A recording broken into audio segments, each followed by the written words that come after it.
Hi, Tim Ard, near White, Georgia. 3-day workshop with the Georgia DOT supervisors as we look at putting together plans and taking these trees down, building some different storm situations to look at. So hang around. Hopefully you pick up something you can use. We started off day one in the classroom, had some board work to do, go over the basics. Then we took a trip out to the cutting site where I proceeded to do a little demonstration. Had the guys take and plan out a pine tree, and we had the hazards recognized, the leans, where our escape was going to be, how much hinge we needed, and then we basically put the cut together. You see the notch I took out, which I used not the common notch, but the open face notch. It was about 80 degrees open, allow this tree to go all the way down into the location that we had planned for it, and it worked very, very well. It had a little bit of back lean to it, so I was able to wedge that up and take the tree back the other way. So the guys were able to actually see how a notch and hinge would work in this particular situation. All right, so reactive forces, push, pull, kick back. We got to start from this lower corner with our bore cut.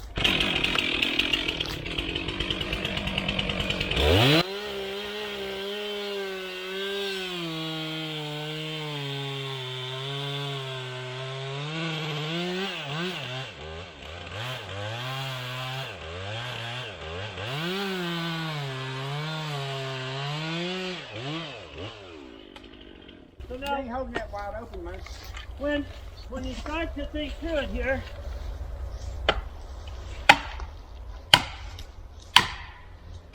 if I'm cutting a tree from the back,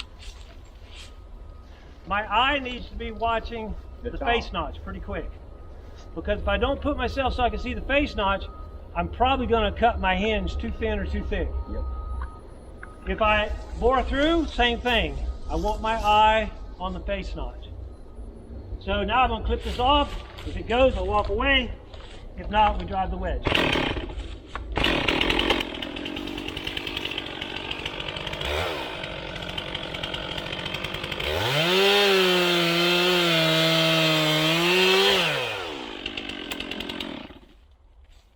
So just sit back on the wedge. I left the hinge thick on this tree so I could illustrate to them on stacking wedges. So a big tree, you take one wedge, then start another one beside it, and then you tighten one, take one out, cross the third one. To be able to stack, that gives you a flat surface, they don't kick back out. See, so now it loosened up, didn't it? So one in, now this one's loose. It goes in much easier.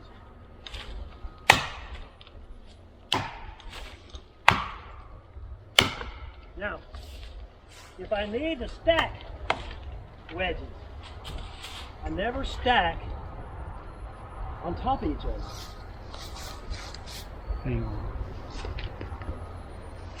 See, if I stack like this, it kicks out. If I stack this way, I have a flat surface. Well, to stack, you've got to have 3 wedges.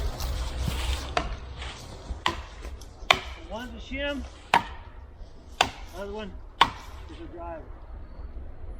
Yep, she's going. There it goes. You can see there as the tree fell, a lot of debris coming out of that hardwood tree there to the left.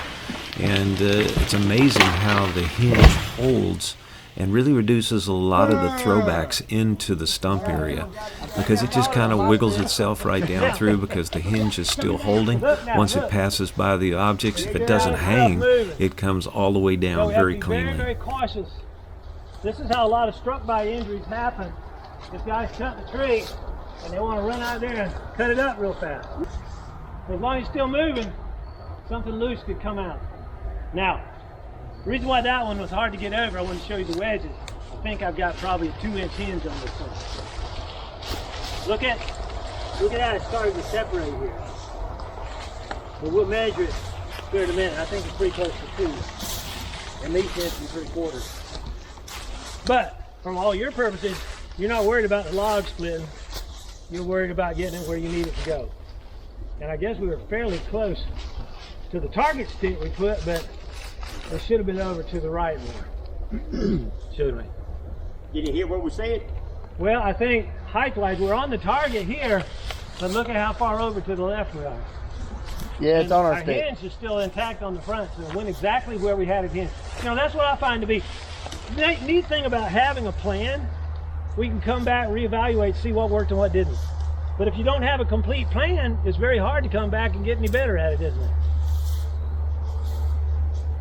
So if we'd have moved that target on out and got in line down there, we'd have aimed it more to the right to be able to do it. How'd it go, Tony? Is it on the height?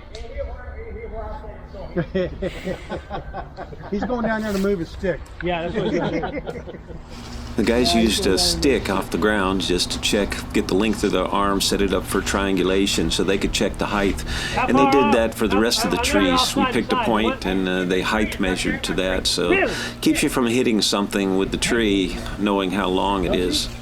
Don't you hate it when he's right? I have to work with him. I want you to think about, so many times people say, you know, what I'd do is if I wanted to make it go over there maybe 3 feet more to the right, I would hold more over here and thin out on this side. But can that really work? It'll grab it and throw it. Ain't no guarantee it's going to throw it this way. Well, let's look at that. A mead paper fiber specialist showed me this. Said if you had a hinge, because we were talking about tapered hinges and swing cuts and stuff, and we taught swing cuts on logging fronts where you had open, you know, area on clear cuts for years, and Soren was amazing at it. But when OSHA changed in '94, they basically stated you had to have a hinge all the way across. You can still use a tapered hinge. The reason why I did that, there's so many times when you get into select cuts like this, like going past that, if we would have had, say, that side gone over here or kept there with it while we were cutting, when it hit that first limb, where would that tree be?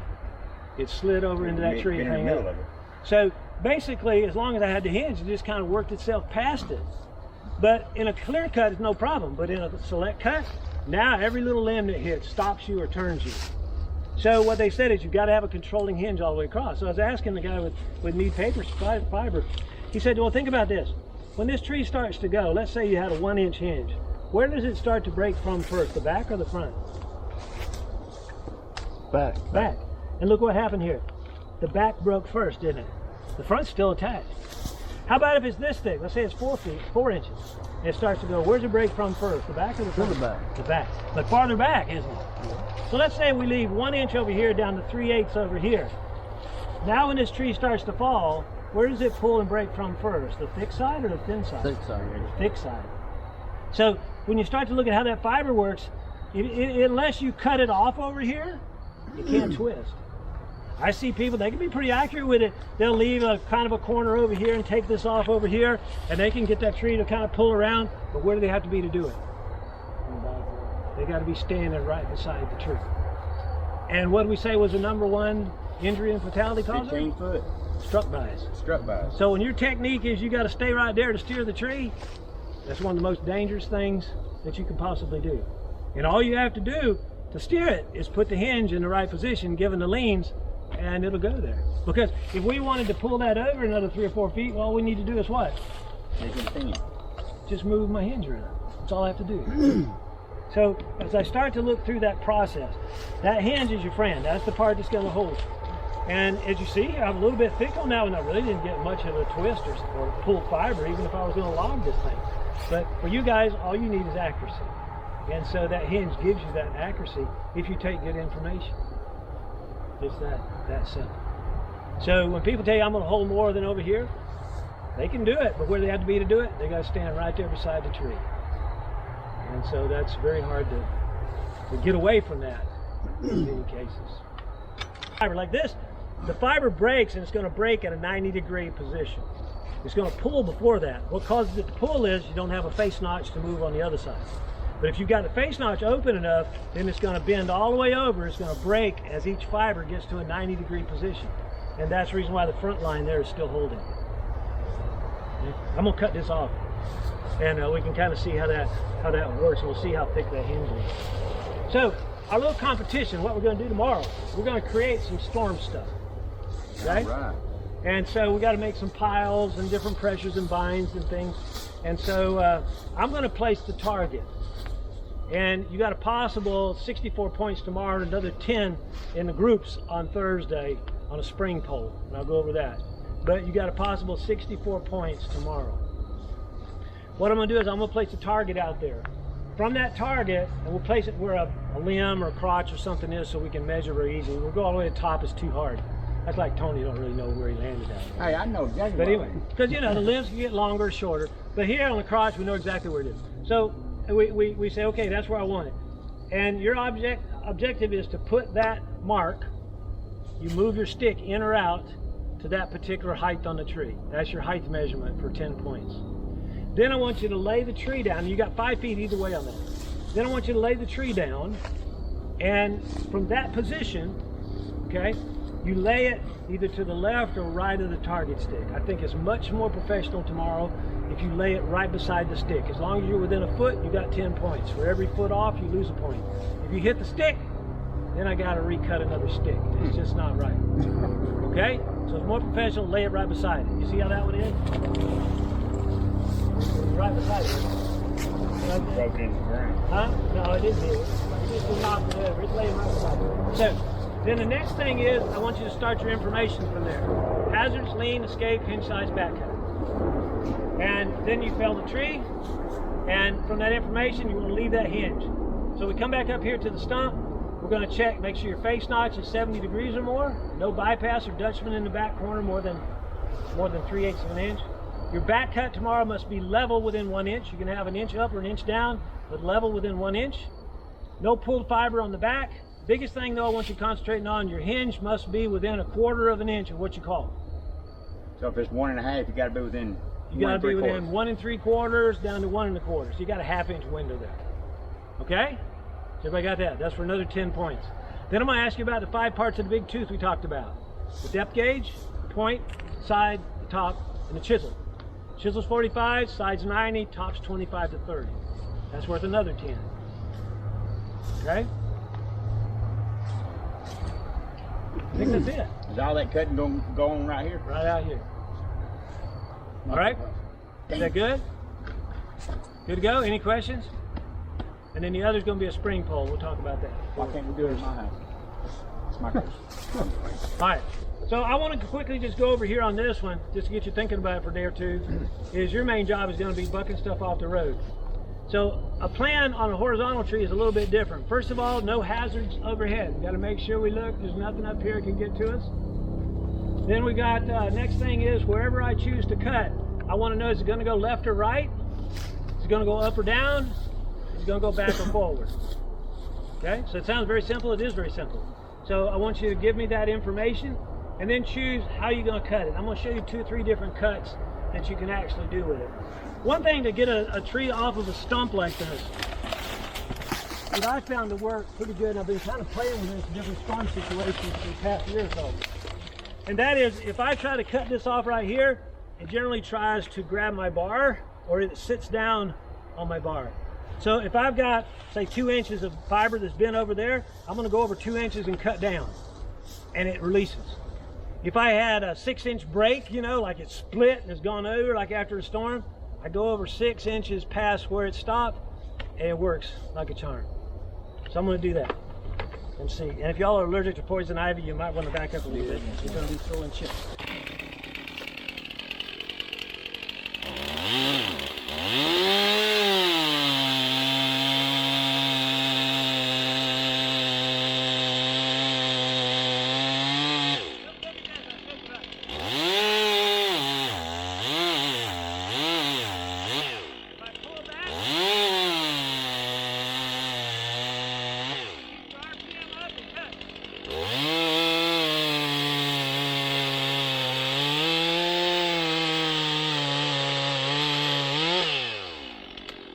A lot of times I just take that amount off, it's going to end up sitting right there on the front.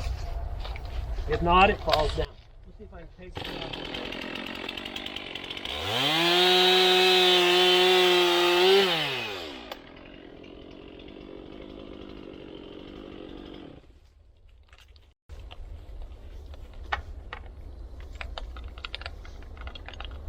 So I wanted what? I wanted 1.5 inches. Yeah, that was a problem. Right at 2 inches. So that was too much for that. Started right at the edge of pulling. I should probably, if I thought about that, probably down to about 3/4 have been plenty, and he's still done exactly what he did. But max is what? 1.5 inches. 10%. 10%. Yeah, DBH, diameter breast height. So now let's see. I want to lower this down. So if I choose to cut, say, this first log off here, say right in here. If I choose to cut right here, is it going to go up or down? Down, isn't it? And could it go side to side? It could. It could roll off of this right here. Yeah. Still have to be cautious of that. Could there be back pressure? I'm up against that, aren't I? So that could close and get my saw. So I need to think about, I kind of use a rule of thumb. I use a notch and a hinge unless I can jump over it. If I can jump over it, you know, I might use an offset or something. But if I've got the possibility of it moving left or right real quick, I'm going to use a notch and a hinge to see if I can lower it down. So in that case, I need a notch in the top. I always cut the compression side first, no matter what kind of cut that I make. Always cut the compression side first, because that's the side that's going to do what? It's going to pinch your saw. So you cut the compression side, then undercut to allow it to go down. And on this one, if this were a bigger tree, I'll show you a technique we use on a lot of bigger trees, is I bore cut through, use a bore cut again, set up my notch, bore cut through, cut down, so I'm not sitting here going like this trying to cut up through this big oak or whatever's across the road.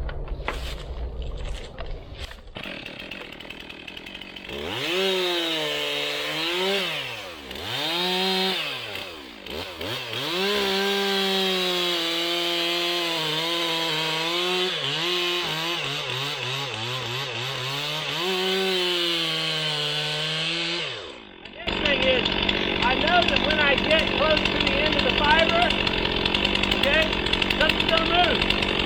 So I might want to back up because as soon as I cut through, something's going to move. So I don't want to be right up here next to it. As I get through that last bit of fiber, I've got to anticipate what? The movement. Movement. And now, since it's on the ground, I'm going to offset it.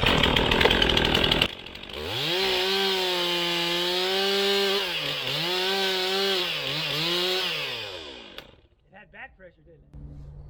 But see, I offset it, it closed this way.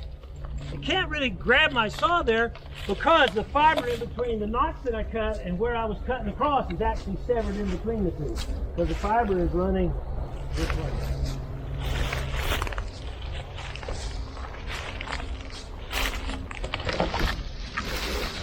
So this one I'm just going to lower it like it's up in the air and lower it down in the end.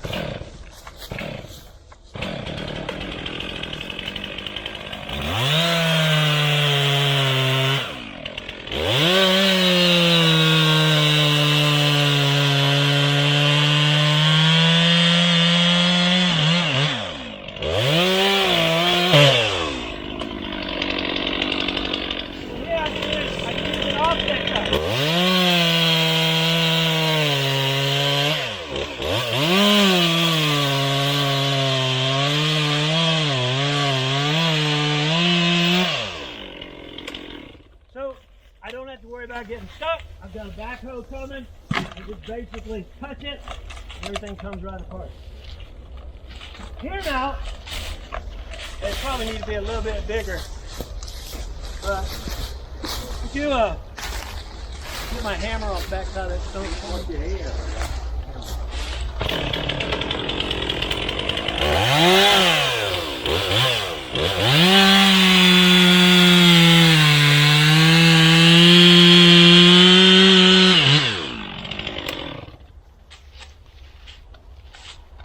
All right. So this is one. If you've got a tree right across the road, you're on the ground here, on the ground over here.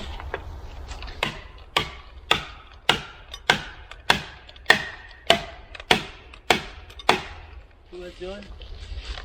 It's picking up. I call that log levitation. So you can be able to lift it up, put your piece of wood or little wedge into it. And it's a little bit smaller diameter here than you get. Bigger tree, You can lift it up 6 or 8 inches off the asphalt or gravel. Pretty easy. And then one other we can use if you think it's going to twist. And that's one we call tongue and groove.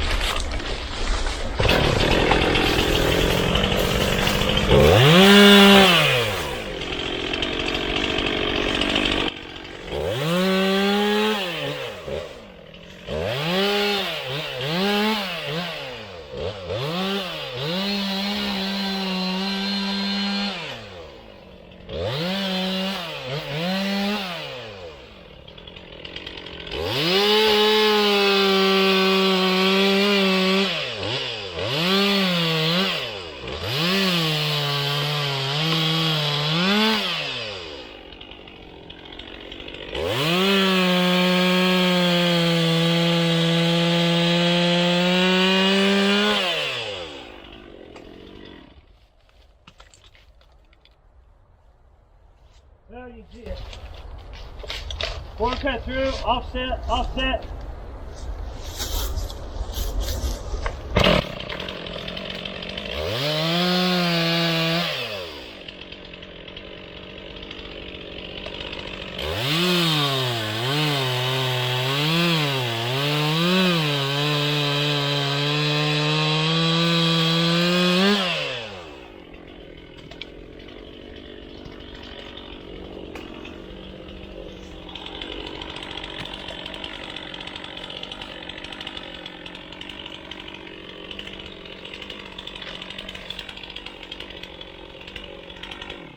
So you see I got tongue on one side, groove on the other side.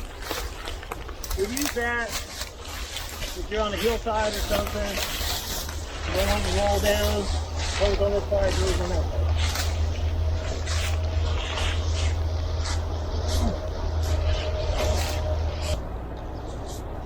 So it all begins with the same plan.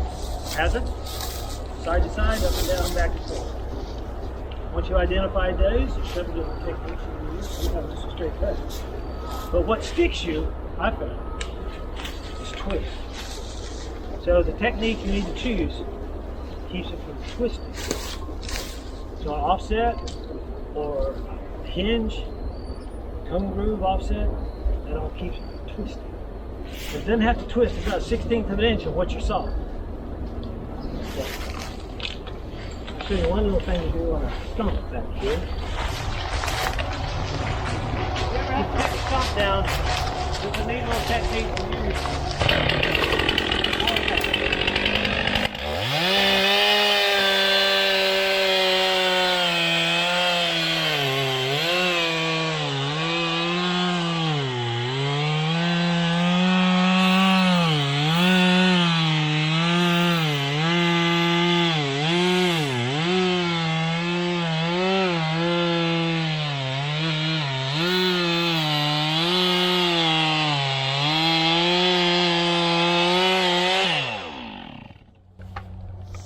When you cut a stump from the outside, every time you move around, it kind of grinds dirt in there.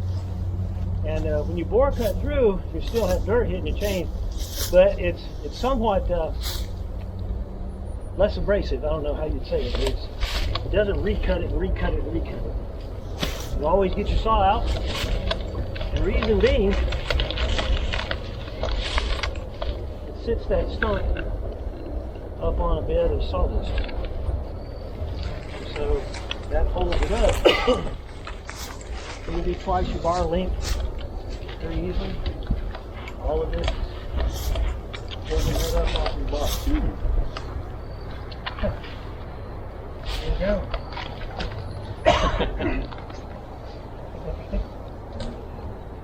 That's great, you got a sharp chain. That one's actually getting dull. We'll have to sharpen him up tomorrow. Any questions over anything we've talked about today? So first of all, we talked about PPE. So if you haven't got it, you got to have it tomorrow. If you don't have your PPE, don't show up. You got to have it all. Now we can share some chaps, but hard hats, eye and ear protection, you need to have it. Okay? If you got chaps, bring it. Boots on, no flip-flops. Trees are fairly close together here, so we ought to be able to get our piles made tomorrow pretty easy. And then we'll start working on the bucket and limb and check out the saws and stuff. How many saws do you have to bring? I can bring a few. Does everybody have a saw? 462s. So if you have a saw, bring it tomorrow. Okay. Other than that, weather tomorrow is great. We may have a little bit of rain about midday on Thursday, but there's a good chance we can be finished by midday on Thursday if we get through everything. But I want us to look at some hangers. I want us to look at sharpening, make sure we make it through all the trees.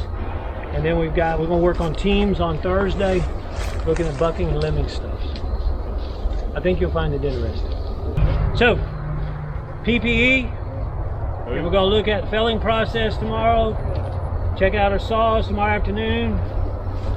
Limbing and bucking Thursday, and spring pole competition to finish up on that. So I think you'll find it interesting. No questions? Day 2, we started off with the trees and made it through most everybody on day 2. We started off with the planning process, looking at hazards, lean, escape, hinge size, and back cut on each tree. And the guys did a pretty good job, at least on the first 3 or 4. Then we had some issues with some hinges. What's your plan? Plan is we're going to follow the tree right behind where you're standing. That's hopefully the results. That's not your plan. What's the plan? You said?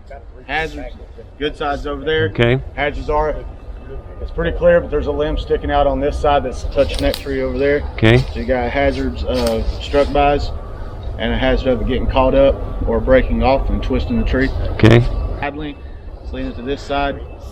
Back lean, 1 foot. Okay. Escape route, Okay. this way. How much in? Not how big the tree is yet. Well, pretty close, huh? Pretty close. So about 12 inches? So about 1 1/4. Okay. Back up, I'm gonna plunge cut into it. Stay at least 1 1/4 inches away from my notch, and then cut back. All right.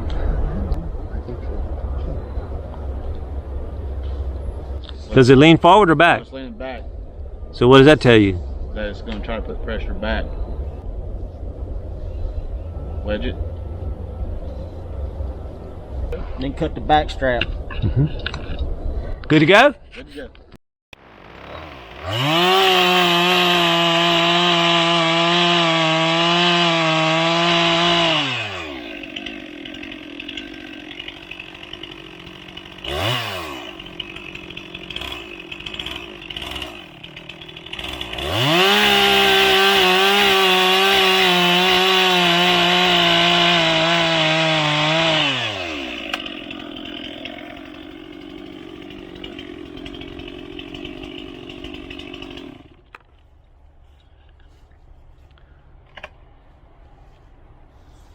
Now you had your safety glasses on.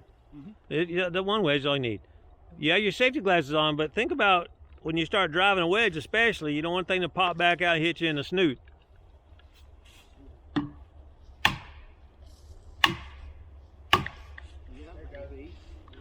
That's it.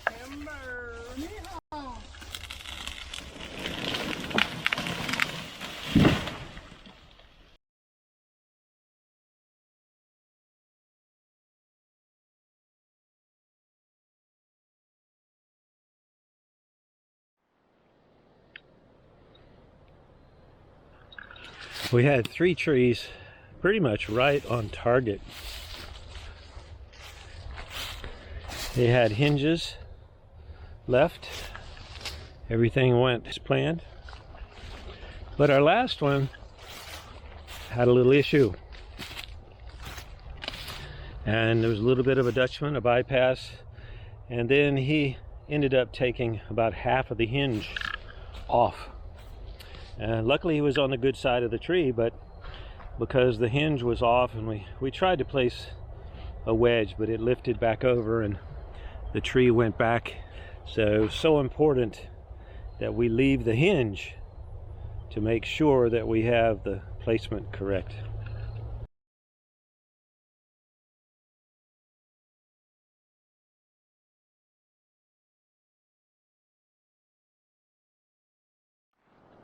Day 3 in White, Georgia with Georgia DOT. We've set up yesterday some trees coming down for a little bit of storm situation, as you can see. So we've got them kind of crisscrossed up here, so we can have some different pressures and binds. Even have one hanger over there. And we're going to be messing with some spring poles today. So we'll see how all that goes.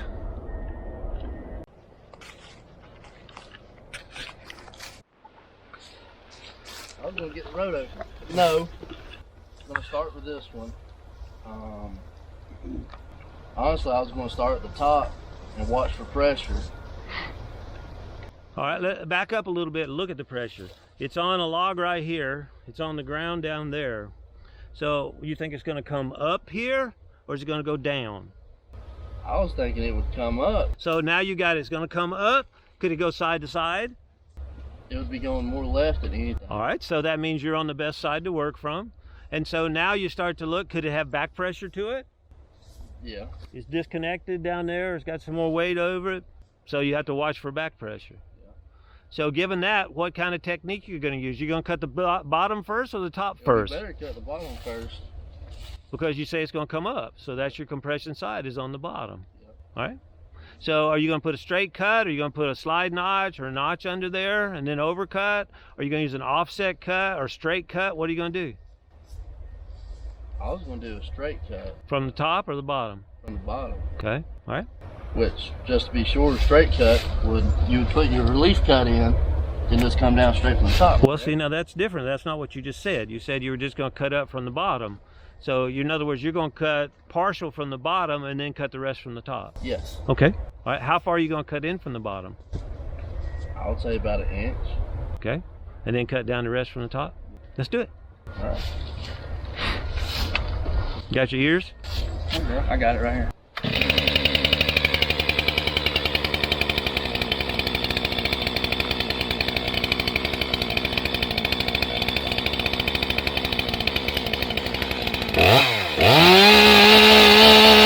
Think about when using a saw to clear brush around small saplings. You don't ever take the saw and go straight in line with your body. Always take and turn it slightly so that if it kicks, it goes away from you.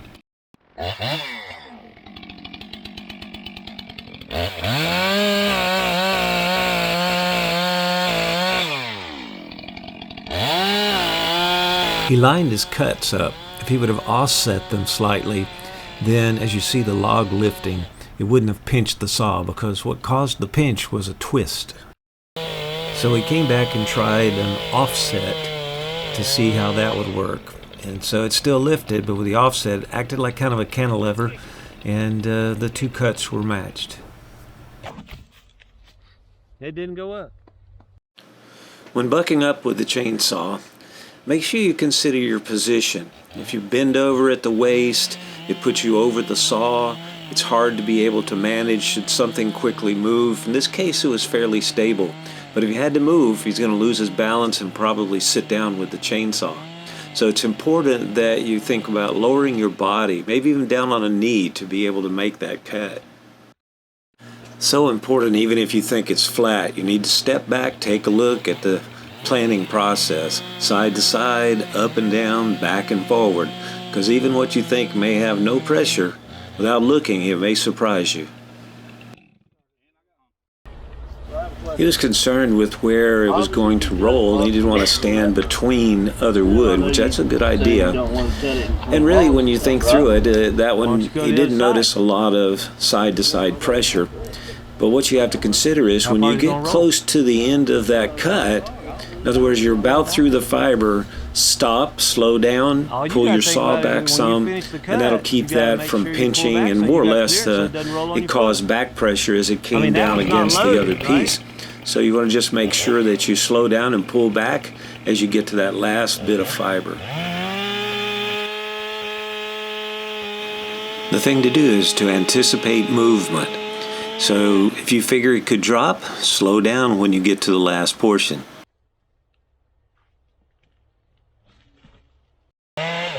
Notice how on this one he slows down just before the log is ready to drop, the last bit of fiber.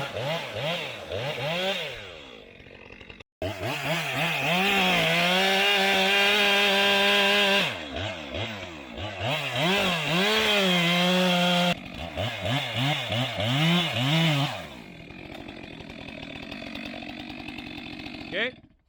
So if you separate it a little bit more, but go down there now, you can probably shake it loose with that end.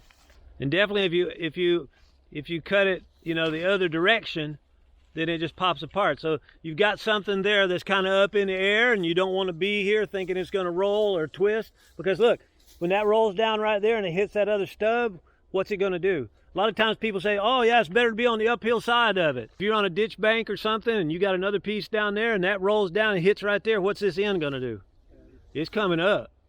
So top side's not always the best place to be. Good job. That worked, didn't it?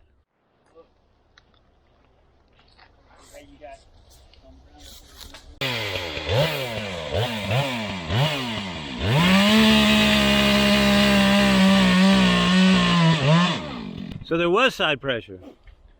All right, I want you to think about something. Think about something. So look at where you were standing. You know, it looks fine. It's just a nice straight job, no problem. I'm going to undercut it and let it come all the way up. Then you change it to an offset. But I want you to look behind you. What's going to happen should your reaction be, uh-oh, it went the wrong direction? What are you going to do? You're going to be sitting down, probably on a stub with a chainsaw sitting in your lap, running like crazy. Because our tendency is what? When we start to slip, trip, and fall, what's our tendency with the throttle? Wide open. You're going to squeeze it because you don't want the chainsaw falling on you, and then it goes wider. So you got to think about what's your clearance there. Nothing really wrong with that. It's just you have to recognize it. And your heels were right up there against it. I don't think you were recognizing it. I wasn't. So now you didn't anticipate any side movement either. Not that much, no. That thing had a lot of pressure, didn't it? It absolutely did. Now, one thing that happens, and if you look on this one, you know, if it's still attached to the stump, it'd be kind of like a wind-thrown tree, wouldn't it? Y'all know what I'm talking about? And we talked about it briefly, is when it goes over, what's it going to try to do? It's going to stand back up. So how would you do that? If it's attached down there, what's the first thing you're going to do? Detach it. A lot of people say, well, we can't go back off the right-of-way. You know, I'm going to tell you something. If it's a safety issue, go back on the right-of-way, off the right-of-way. Call somebody, call the landowner, whatever, explain to them the situation, and there's nobody going to keep you from going there if you explain the situation to them. If it's not an issue, it's not an issue. But if it's attached back there and you cut right here, that thing could go up 20 feet real quick. Yeah, it moved about 3 inches. I'm just right there.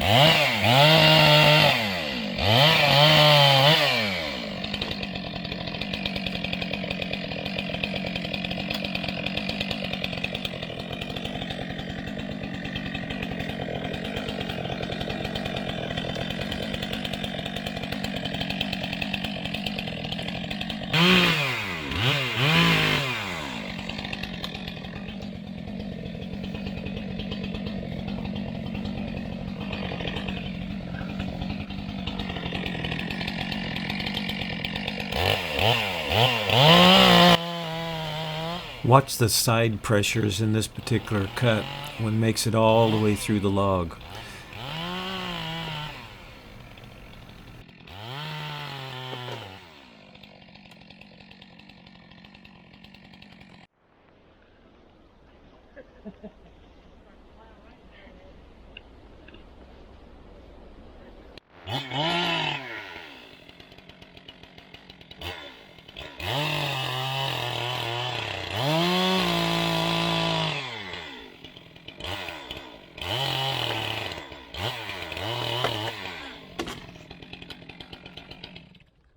To eliminate a lot of situations, just step back and take a look. No reason to put a notch in top when the end of the log is up in the air because your compression side's on the bottom. So the notch should be on the bottom and then overcut to allow it to hinge down till the weight drops. So it's the process of side to side, up and down, back and forward, and then choose the cut.